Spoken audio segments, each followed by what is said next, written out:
సాయానికి కులం లేదు, సాయం చేయడానికి మతం లేదు, సాయం చేయడానికి జాతి లేదు. అన్నానికి అన్నదానానికి కులం మతం జాతి లేవు. మందులకి వైద్యానికి కులం మతం జాతి లేదు. అవసరానికి కులం మతం జాతి లేదు. నిన్ను వలే నీ పొరుగువాడిని ప్రేమించు, సాటి మనిషిని ప్రేమించు. సాటి మనిషిలో దేవుని చూడు, సాటి మనిషిలో దైవత్వాన్ని చూడు.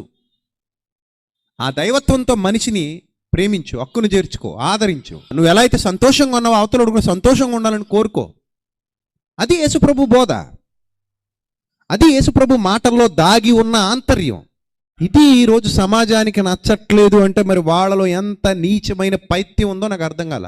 మనిషిని మనిషిలా చూడలేని వివక్ష సమాజంలో ఉంది. అంటరానితనం అన్నారు దాన్ని. మనుషుల్ని మనుషుల్లా చూడలేని తత్వం. ఇప్పటికే ఆ జబ్బులు గల వాళ్ళు చాలామంది సమాజంలో మనకు కనబడుతుంటారు. ఇక్కడ యేసుప్రభు చెప్పదలిచింది ఏంటంటే కులం కంటే గుణం గొప్పది అని. ఏంటది చెప్పండి గట్టిగా. కులం కంటే గుణం గొప్పది, జాతి కంటే నీతి గొప్పది.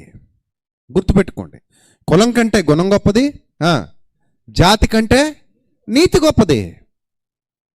నీతి లేని జాతి వ్యర్థం, గుణం లేని కులం